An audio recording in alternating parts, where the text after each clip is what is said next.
Hey guys, welcome back. I hope you are having an amazing day. Let's get right into the stories. The first one is a pro-revenge story. For the past 2 years, I've been working from home like most of my colleagues. From a work perspective, this has been fantastic. I've been more productive than when I'm in the office, able to work more flexible hours, and saved a ton of money by not commuting. My workplace had an agreement that those working from home could set their own hours, as long as we were available to answer urgent calls during core hours and completed all our work. That seemed fair to me. For 22 months, this worked great. Then, over a few weekends, I decided to declutter my house. I took pictures of all the items in good condition that we no longer wanted, planning to give them away. One day while working from home, I took my lunch break, made a quick sandwich, and posted the items I was giving away on one of those local Facebook free pages. Unbeknownst to me, one of the managers from my work, let's call him Decker, was also signed up to that page and saw my post. He took it upon himself to go to the CEO of the company and tell her that I was slacking off and posting on Facebook during work hours. For context, Decker wasn't my boss, who was super chill as long as everything was done on time. Nor did he complain to my boss, but to the CEO of the company. We're a large corporation, so there are many people in the chain of command between me and the CEO. To top it off, I'd been doing a lot of work for Decker. He'd outsourced entire projects to me over the last 2 years, all of which I'd executed well and he'd taken ample credit for. This was the only time in 2 years I'd posted anything on Facebook because I rarely use it. So the CEO contacted me, and to be fair, she's a decent person. The conversation went like this. CEO: I've been told you're posting on Facebook during work hours. Just be smart about it. It doesn't look good when colleagues see it. Me: I completely understand. Just so you know, I posted that during my lunch break. CEO: I was told you were posting at noon. The company lunch break is usually 1-2. Me: I did, but that's because when I'm working from home, I always take my lunch from 12 to 1. CEO: Okay, I don't have an issue with that. Just keep your head down.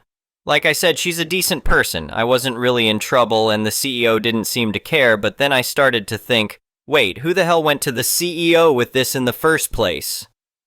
Long story short, a coworker, who was working on site that day, heard through the grapevine that Decker had been complaining to the CEO about me, claiming I was always on social media when I should be working.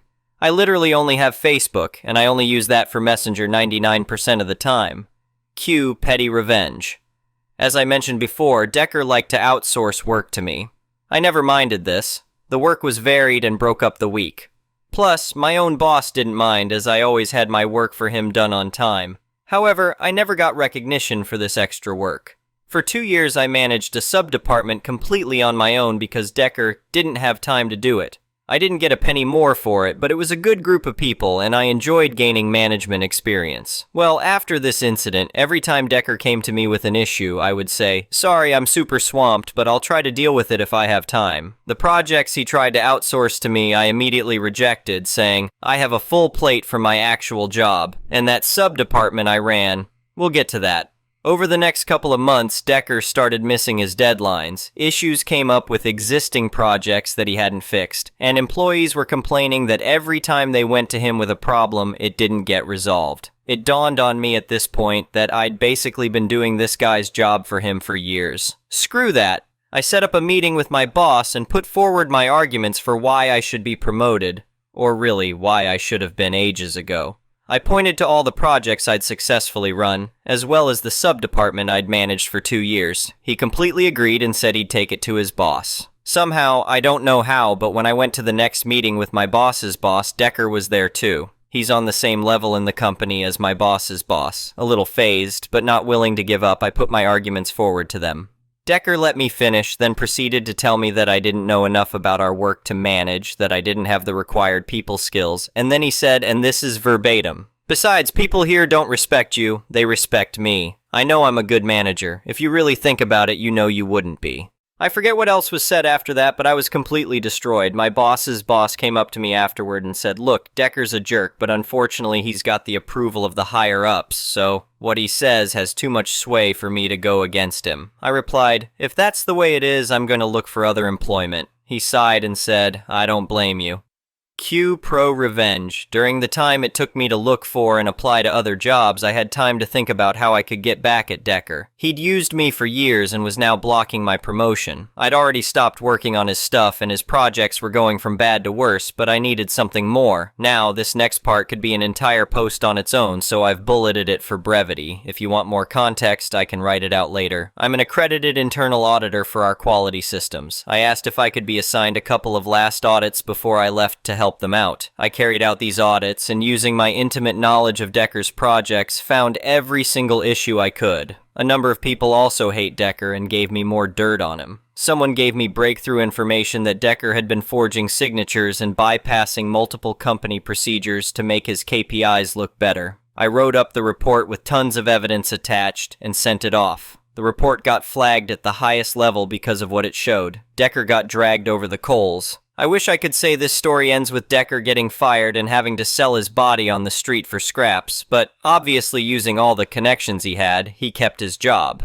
I later found out, though, that he was due for a massive promotion, as in catapulted to the top of the company, running whole divisions kind of thing. That never happened, though. With his declining numbers as well as a damning audit showing all his shortcomings, he was basically told he'd never progress beyond where he was, and that he was lucky to have a job at all. He still works there, and I'm told his ego has been taken down a whole washing line worth of pegs. As for me, I'd love to say I got a better job with a massive raise. That's half true. I decided to pursue my dream job, literally since I've been a kid dream job, in a totally different industry. All the experience I had counted in my favor, and although I took a bit of a pay cut, I've never enjoyed work more. Oh, and that sub-department I was running? They knew that when I left, Decker would take over running them again, so in my last month at the company, I gave them all tutorials on how to search for jobs and pass interviews. I'd worked in recruitment previously. I've heard from a number of them since that they'd landed better jobs and thanked me in part for it. Not the perfect ending, but I'm damned happy with it. The next one is an entitled people's story. I never thought buying my first home would turn into such a nightmare. After years of saving every penny, I finally had enough for a down payment on a small condo in a new development on the edge of the city. It wasn't much, but it was mine, or so I thought. I closed on the place in early spring and spent a couple weekends moving in my stuff. The building was still pretty empty since only about half the units had sold so far. I didn't mind the quiet, though. After living in noisy apartments with paper-thin walls for so long, it was nice to have some peace. That peace didn't last long. About a week after I moved in, I came home from work to find a middle-aged woman standing outside my door. She had her arms crossed and was tapping her foot impatiently. "It's about time you showed up," she snapped as soon as she saw me. "I've been waiting out here for hours." I blinked at her in confusion. Can I help you?" She rolled her eyes dramatically. "I'm Karen. I own this condo and I need you to vacate immediately. I have potential renters coming to view the place tomorrow morning." For a second, I thought I must have walked up to the wrong unit by mistake. But no, this was definitely my door. "I'm sorry, but there must be some misunderstanding," I said. "I just bought this condo. I have all the paperwork inside if you'd like to see it." Karen's face turned an alarming shade of red. "No, you're mistaken. I've owned this unit for months. Now stop wasting my time and get your things out of my property." I was starting to get annoyed now. "Look, I don't know who you are or what you're trying to pull, but this is my home. I'm not going anywhere." With that, I pushed past her and unlocked my door. Big mistake. Karen tried to force her way in behind me, shrieking that I was trespassing. I managed to slam the door in her face and lock it, but she just started pounding on it and yelling. "Open this door right now or I'm calling the police," she screamed. "Go ahead," I yelled back. "I'd love for them to come sort this out." I heard her stomping away down the hall, still shouting threats. My hands were shaking as I called the property management company to report what was happening. They seemed as baffled as I was and said they'd send someone over right away. While I waited, I dug out all my closing documents and deed just in case. About 20 minutes later, there was another knock at the door. I peeked through the peephole to see a guy in a suit standing there with Karen. "This is Jim from the management company," he called through the door. "Can you let us in so we can figure out what's going on here?" I opened up cautiously, ready to slam it again if Karen tried anything, but she just glared at me as Jim introduced himself. "So Karen here is claiming she owns this unit," he said, "but our records show it was sold to you last month. Can I take a look at your paperwork?" I handed over my stack of documents. Jim flipped through them, nodding. "Everything looks in order here," he said. Karen, do you have any documentation showing your ownership? Karen's face went from red to pale. Well, I must have left it at home, but I know I own this place. I picked out all the finishes myself. Jim frowned. Ma'am, I've been overseeing sales for this building from the start. I don't recall ever meeting you or selling you a unit. Are you sure you're not thinking of a different condo? Of course I'm sure, Karen shrieked. How dare you accuse me of lying? I want to speak to your manager right now. While Karen ranted, I noticed Jim subtly touching his ear. A few minutes later, a security guard appeared in the hallway. All right, ma'am, I'm going to have to ask you to leave the premises, the guard said firmly. If you have documentation proving ownership, you can bring it to the management office during business hours, but for now, you need to go. Karen's mouth opened and closed like a fish out of water.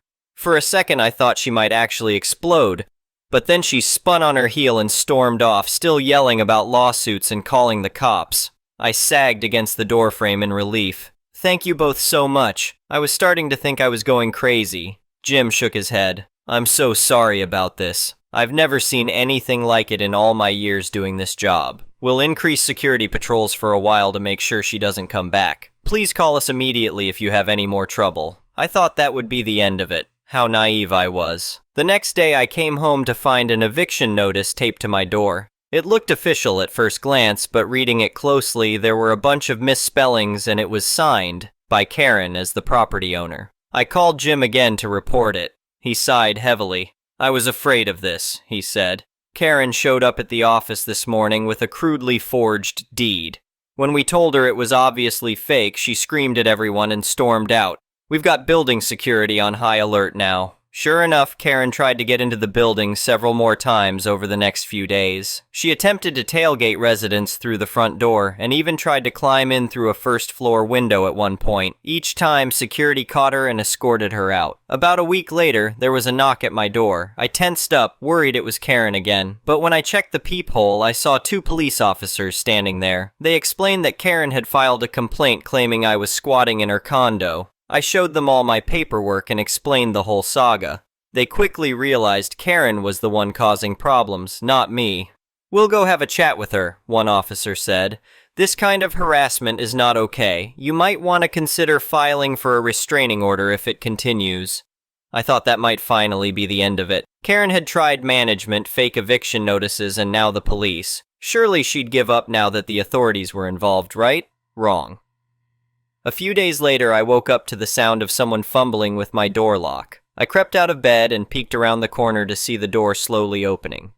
Karen slipped inside, holding a set of keys. My heart was pounding as I grabbed my phone to call cop, but then I heard Karen talking to someone.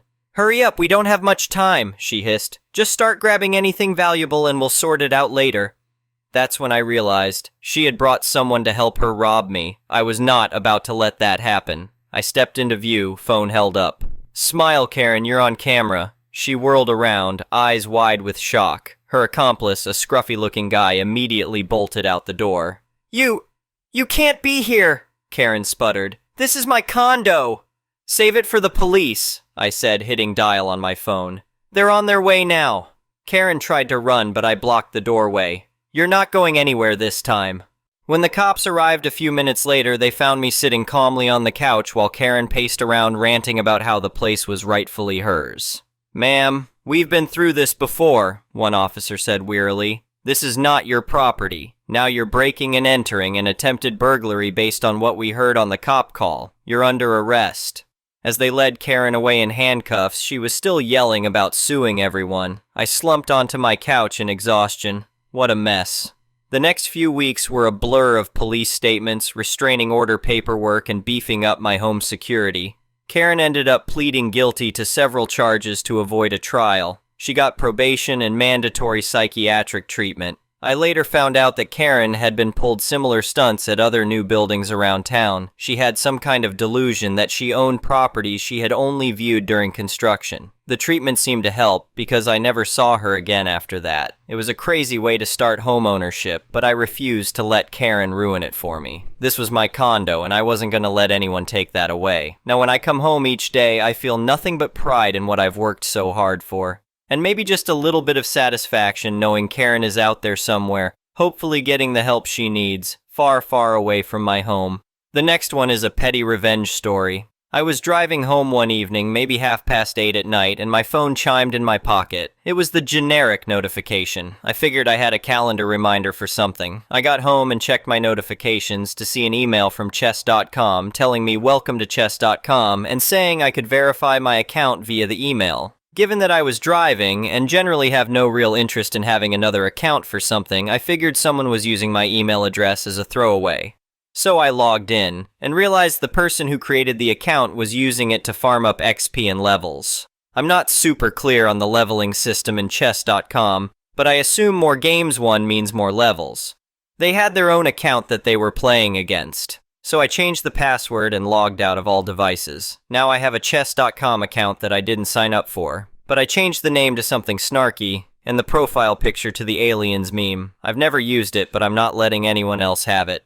The next one is a Malicious Compliance story. Back in the 2008 housing crisis, I did some work on the side for a customer's computer system. We got to talking, and he had a cheap 1BDRM duplex for rent that was too good to be true. It was a detached garage converted to a one-bedroom little apartment, and it was as plain and basic as they come. The actual house was being rented out, and he was charging the full amount price for the area, which was high. So the little garage conversation was pure profit for the landlord. I signed a lease for a fixed price that was almost half of what the going rate was for 1BDRM apartments in the area. It was no frills, plain as can be, with the cheapest appliances and amenities possible. Light fixtures from the early 80s, cheapest faucets and countertops money could buy. You get the visual. The elderly landlord and I had an arrangement. I could fix it up so long as I could keep the rent low, and he would allow me to pay for the remaining balance on upgrades when things broke.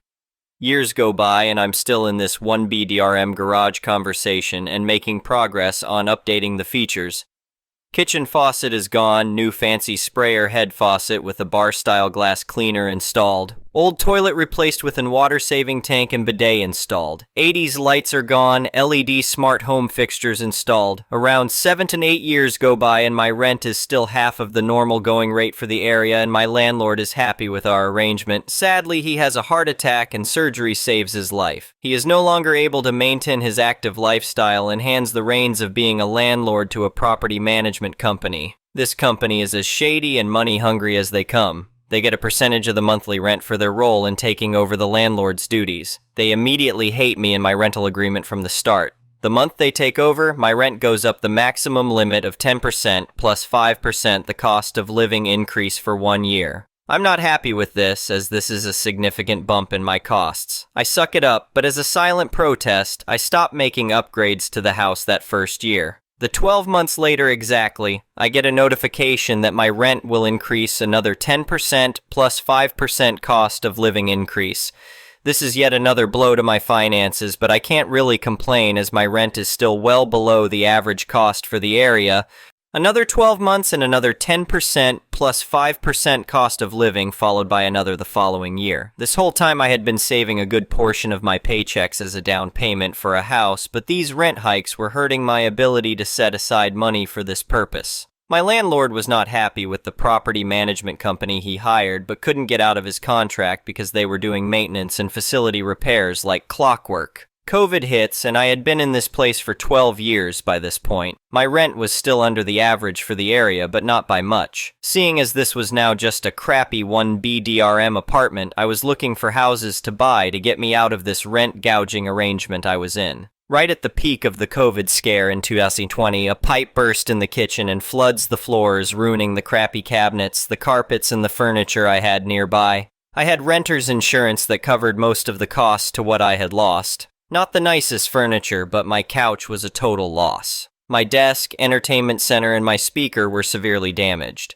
In comes property management to assess the repairs and gut out the damaged wood and carpets. I offer to pay for the upgraded wood and countertops as well as request hardwood floors. Nope, they deny my requests. I offer to do the work myself as I'm fairly handy. Again denied with an actual written letter stating I'm not to do any work or maintenance on the apartment. I contact my landlord who has his hands tied because this was the arrangement we had. I'm at a loss of what to do because this property management company is not setting me up with a temporary place to live, doing all the work while I'm working from home to watch my possessions. There is a literal door-sized hole in my wall as they spend 2 weeks fixing all the damage.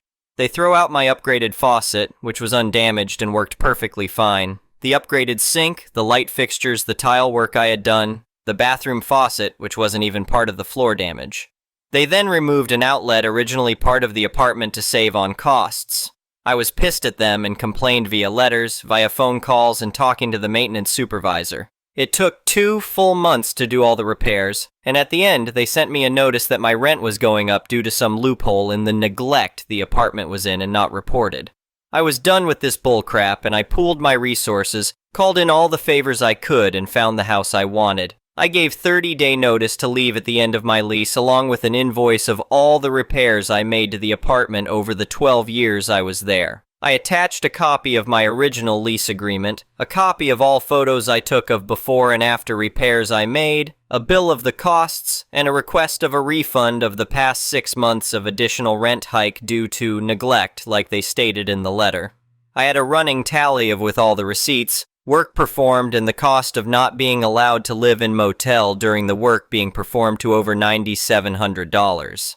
At the same time, I submitted all this to the courts as I knew they would contest all of it. My landlord was on my side during the court hearing. Giving testimony, he in fact allowed me in the rental lease agreement that I could do my own repairs. I won within 4 hours and awarded $4,700. The judge removed all billable hours I included.